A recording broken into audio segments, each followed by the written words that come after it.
मसाजोगचे सरपंच संतोष देशमुख यांची हत्या होऊन 100 दिवस उलटलेत. मात्र या प्रकरणाची धग अजूनही कायम आहे. आपल्यासोबत संतोष देशमुख यांचे बंधू धनंजय देशमुख आहेत.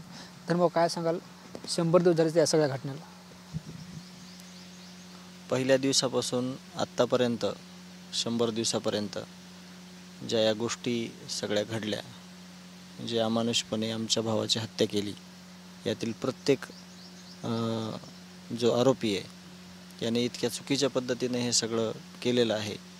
आणि आम्ही पहिल्या दिवसापासून आत्तापर्यंत जे न्यायाची भूमिका मांडत होतो, न्याय घेण्यासाठी रस्त्यावर उतरत होतो, यात प्रत्यक्ष अप्रत्यक्ष सगळ्या लोकांनी, सगळ्या जाती धर्मातील लोकांनी, सगळ्या समाज संघटना, लोकप्रतिनिधी, ते सुरुवातीचा दिवस ज्या दिवशी मनोजदादा इथे येऊन 6-7 तास बसले, FIR झाला आणि तिथून पुढं खऱ्या अर्थाने जे काही प्रोसेस असते, जे काही कायद्याने आपण आत्तापर्यंत लढलो, ती प्रोसेस आत्तापर्यंत आली आहे. परंतु याही पुढे आपल्याला न्याय कसा भेटेल, या आरोपींना सगळ्या फाशी कशी होईल, हे येणाऱ्या काळात बघणं महत्त्वाचं आहे. धन्यवाद. हे सगळं प्रकरण घडल्यानंतर तुम्ही रस्त्यावरची लढाई लढली, राज्यातील अनेक मोर्चात सहभागी झालेत, स्वतःही आंदोलन केले, पाण्याच्या टाकीवर चढले, अन्नत्याग आंदोलन केले. आत्तापर्यंतचा प्रवास किती खडतर होता? खूप मोठ्या प्रमाणात याच्यामध्ये त्रास झाला. त्याच्यामध्ये कुटुंबात बसून दुःख व्यक्त करायला त्यावेळेस आम्हाला वेळ नाही भेटला, रस्त्यावर उतरावं लागलं. परंतु सगळ्यात मोठी गोष्ट ह्याच्यात अशी आहे की सगळ्या जाती धर्मातील लोकांनी, सगळ्यांनी जर साथ दिली नसती, सोबत उभे नसते राहिले, खांद्याला खांदा लावून जर न्यायाच्या भूमिकेत आले नसते, तर मग अजून जास्त प्रमाणामध्ये अडचणी वाढल्या असत्या. परंतु सगळे या भूमिकेत आले म्हणून आम्हाला हे कुठंतरी आम्ही लढू शकलो. आणि यातूनच पुढं एक आशा आहे की या आरोपींना फाशी होईल आणि त्या दिवशी ही जी लढा आहे न्यायाचा, त्या दिवशी आम्हाला म्हणजे न्याय भेटेल. पोलिसांना एखादा आरोपी पकडायला 100 दिवसाचा कालावधी काही कमी नसतो. हा खूप मोठा कालावधी झाला. असं असलं तरी कृष्ण आंधळे सापडत नाही.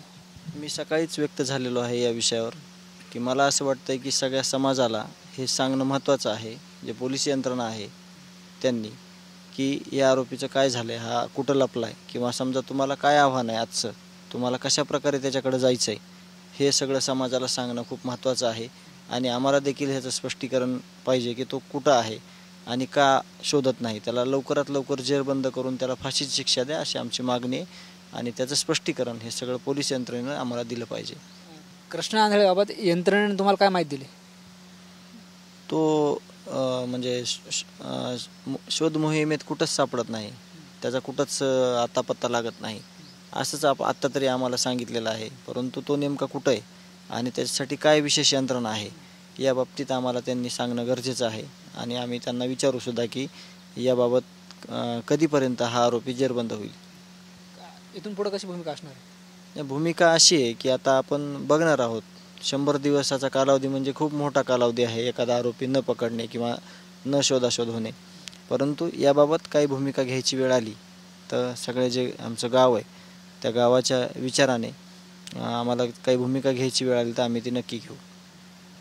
निश्चितच हे होते धनंजय देशमुख. आपल्यासोबत संतोष देशमुख यांची कन्या वैभवी आहे, जे आहे ते प्रत्येक मोर्चात सहभागी झाली होती. वैभवी, काय सांगशील या सगळ्या घटनेला आज 100 दिवस पूर्ण होतात? या गोष्टीची खंत वाटते की जसं आत्ता तुम्ही चाचाला विचारलं की एक आरोपी जो फरार आहे तो आणखीन म्हणजे प्रशासनाच्या ताब्यात आलेला नाही आहे. त्याच गोष्टीची खंत वाटते की प्रशासन म्हणजे त्यांच्या प्रकारे ते काम करत असतील, पण आज पूर्ण महाराष्ट्र एकच ध्यास लावून बसलं की जो आरोपी आहे तो लवकरात लवकर प्रशासनाच्या ताब्यात यावा आणि माझ्या वडिलांना न्याय मिळवण्याचा. काय सांगशील? एककडे तू 12वी शिक्षण घेत होती, 12वीची परीक्षा होती, त्याच काळात हे सगळा दुर्दैवी प्रकार घडला. कसं काढले सगळे दिवस? तरच हे म्हणजे दिवस जे आजपर्यंत 100 दिवस झाले, हे दिवस म्हणजे खूप आमच्यासाठी दुःखद होते. आणि ते दुःख विसरून आम्ही आमच्या वडिलांवर जो अन्याय झाला आहे त्याविरुद्ध न्यायासाठी जे उचललेलं पाऊल आहे त्यामध्ये या महाराष्ट्रातील 18 पगड जातीच्या लोकांनी आम्हाला साथ दिली, आमच्यासोबत राहिले. आणि तर आता मी वारंवार सांगते की फक्त न्याय मिळूच तर नाही तर आमच्या पुढील वाटचालीसाठी सुद्धा आम्हाला तुमची गरज आहे. आणि आज पूर्ण महाराष्ट्रसुद्धा एकच मागणी करतोय की माझ्या वडिलांना न्याय मिळाला पाहिजे. आणि गावातील आणि आमच्या कुटुंबातील जर पाहिलं तर सर्वांना हेच वाटतं आणि प्रत्येकाला प्रत्येकाची कामे असतात, तरी देखील लोक इथे येतात आणि आम्हाला सांत्वनपर भेट देतात किंवा धीर देण्याचा प्रयत्न करतात. पण हे दुःख खरंच खूप मोठं आहे. आज जसं मी माझा म्हणजे आज आम्हाला फक्त एकच अपेक्षा आहे की माझ्या वडिलांना लवकरात लवकर न्याय मिळाला पाहिजे. त्यासाठी सर्वजण इथे येतात, पण जसं की मला वाटतं प्रत्येकाला प्रत्येकाची वेगवेगळी कामे असतात. तसं म्हणजे मला वाटतं की जसं मला अभ्यास आहे पण माझ्या अभ्यासात मन लागत नाही आहे, तसंच आज या महाराष्ट्रातील प्रत्येक व्यक्ती आहे की त्याला क्षणोक्षणी माझ्या वडिलांची जी हत्या झाली आहे ती वारंवार आठवते. आणि आज सर्वांची एकच मागणी आहे की माझ्या वडिलांना न्याय मिळाला पाहिजे. सरकारला माझी देखील आम्ही सर्वजण अपेक्षा लावून बसलो, त्या अपेक्षाचा कुठे भंग करू नका म्हणून मी त्यांच्याकडे विनंती करते की माझ्या वडिलांना लवकरात लवकर न्याय मिळवून द्या.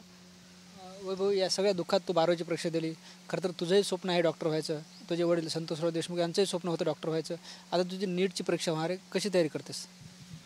तयारी तर चालू आहे, पण मी आत्ता म्हणलं तसं कोणत्याच गोष्टीत मन लागत नाही आहे. आज आम्हाला आधी वाटतं की माझ्या वडिलांना लवकरात लवकर न्याय मिळाला पाहिजे. त्यासाठी प्रशासनाने जो आरोपी आहे त्याला लवकरात लवकर ताब्यात घेतलं पाहिजे आणि त्यालासुद्धा जेलबंद करून फाशीची शिक्षा झालीच पाहिजे. परीक्षा कधी आहे नीटची? 4 मेमध्ये. निश्चितच आपण बघतोय हे होते संतोष देशमुख यांचे बंधू धनंजय देशमुख व त्यांची कन्या वैभवी, ज्यांनी आपल्या संवाद साधलाय. कॅमेरा पर्सन आप्पासाहेब मोरकरसह ज्ञानेश्वर लोंढे, TVN मराठी, मस्साजोग, बीड.